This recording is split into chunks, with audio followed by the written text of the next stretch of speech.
I feel like you could say my guides or my higher self just like pulled me off the road just now to share this message with you. My ego was in a little resistance, like, I kind of don't want to shoot a video right now, but the energy is just like, you have to share this. I feel like today is what I'm reading, what I'm getting is like it's a very big collective purge of fear energy.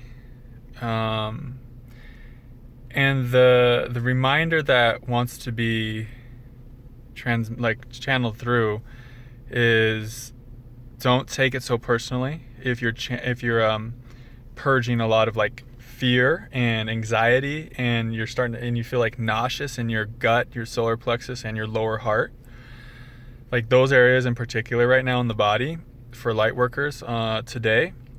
I mean, this is part of a big collective purge, and I think we sometimes get so lost in our personal healing journey that we forget we're part of a collective as well. And I do this all the time. And I kind of forget, like, oh, I'm part of this collective. So when the collective's going through something major, when the collective's going through a massive purge, I'm also going to be going through that too. So that's a big reason why there's always this ebb and a flow, and to not get too down on yourself, to not get too self-involved as far as trying to figure it out. If you're going through a lot of anxiety, maybe you've had like a few great days in a row, you're on your path, you're following your dharma, you've been living this really aligned, balanced life, and then all of a sudden there's all this anxiety, there's all this purging that comes up, and that was my dad on the way home. He's like, "You good? You're not broken down?" Nope, just shooting a YouTube video. So yeah, if you've been like really in the flow, and this is true with me too, and all of a sudden today you wake up and you just feel like this huge purge coming through, sometimes it's just a matter of we're all in this together. And this is a really good thing because there's so much fear being purged right now in the collective. What this is going to allow for is a lot more clarity to shine through. So the distortions are going to be more obvious to people right now. Like anytime, like people are going to start to recognize more obviously where they're being run and controlled by fear, right?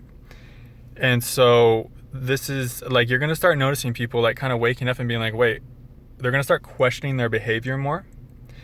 They're going to be like, why am I doing this every day? And it's almost like people are going to be waking up like and realizing, oh my gosh, I've been like zombified. I've been just totally unconscious about what I've been doing. I've just been, doing everything I've been told to do without questioning it, without thinking for myself, without listening to my own heart, my own intuition. And the reason people were doing this is because, and lapsing into the zombie state, is because they had so much fear in them, right? And so they were being run by fear. They were just kind of lost to it. So as the collective starts purging this fear, it's gonna like shine this bright light on all the ways that society right now is being controlled and manipulated with fear. And so this is a really good thing. And the way that we can each contribute to this the most is not by fighting this, not by you don't want to resist, but you want to, in your own personal life, not make choices from fear, but you want to make choices from your highest truth, from courage, from, what your body tells you to do, the intelligence of your heart. This is where you want to live from and move from.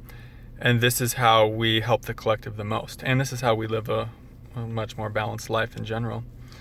But yeah, I just wanted to let you guys know, like, that's kind of what I feel like is happening right now. Because usually when there's a big fear purge, I like to just sit with it at home and kind of just meditate with it and allow it to move through me.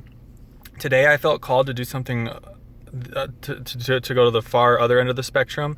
I went out all day today, interacted with people all day pretty much, went to all these places, did a lot of shopping. I went and lifted weights. I got real physical and went to this restaurant.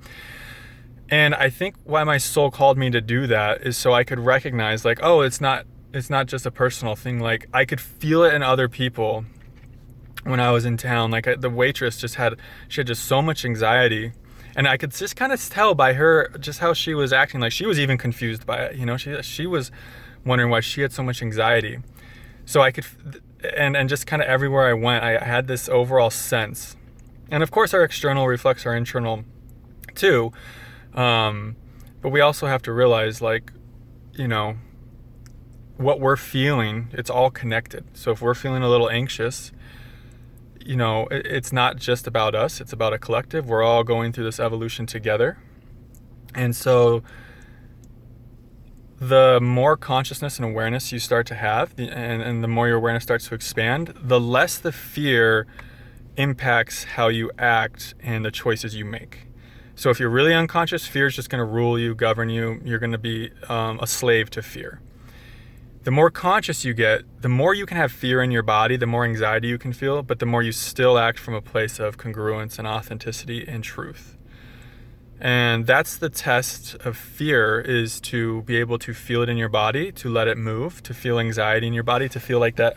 I had some nausea today too in the lower heart, upper stomach, and to just let it be there and to open to it and to welcome it forward, while still moving from your highest place. And if your highest place is, you know, just laying in bed and taking it easy and meditating and drinking some tea, lighting a candle, just an ultimate self-care day, and then that's perfect. You know, listen to your body's intelligence.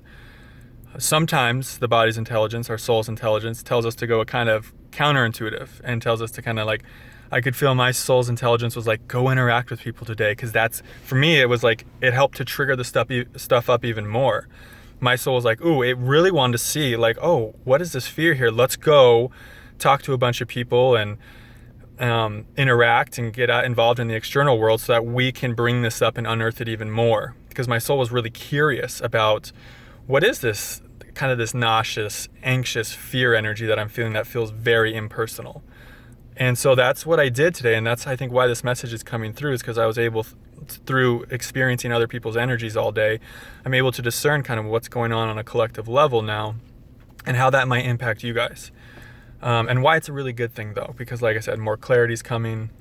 You're going to see a lot more people not necessarily having like full-blown awakenings, but really start questioning. They're going to start questioning way more than ever, or at least than they have in the last year or so.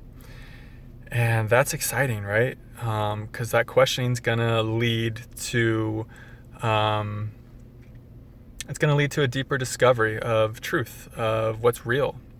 And it's going to help us as a society, as a collective, let go of the fear programming that's been so dominant in our culture recently.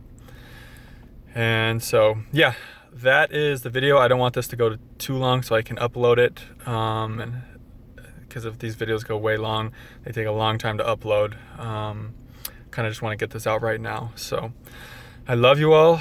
Hang in there if you are going through a huge purge. Don't take it too personally. Just relax into it. Take care of yourself. Embrace it. Welcome the darkness forward. Give it a seat at the table. Be curious about it. You know, you don't need to be afraid of it. It's just darkness. It's your power. When you open to this darkness, it gives you a lot of, it like really helps you develop your spiritual power. The more you're willing to feel feelings you don't want to feel, the more your spiritual power grows. So it's like if you have all these cravings and addictions, the more you don't feed those addictions and the more you're willing to feel, you know, those feelings you don't want to feel by not caving to the addiction, to the cravings, the more your spiritual power starts to grow. This is because you're letting all those darker emotions that you've been suppressing with addictions and distractions, you're letting them start to come up. And these darker emotions start to balance out your light. They start to balance out your being. And it's like the light really helps, or the darkness, when you let it up like this and you welcome it forward, it actually helps your light illuminate even more. It brings forward a greater love. It brings forward a deeper peace. A more powerful creativity starts flowing through you. And so it's really important that we allow these darker emotions up, and just to be willing to feel the feelings we don't want to feel. And it really helps to flood yourself with love when you're doing this, when you're going without your normal addictions and distractions. it really helps to flood yourself with self-care, to do things that really help you, that really nourish you. You know, checking Instagram every 5 minutes to see if you got a new like on your last post, that doesn't nourish you. You know, having a hot bath, going for a walk, taking a hike, hanging out with your animals, speaking with your plants, telling your plants you love them, writing, being creative, just meditating, praying, yoga, music, listening to music, playing music, singing, all of these things nourish you. So, okay, video is ending now. I love you all. Namaste.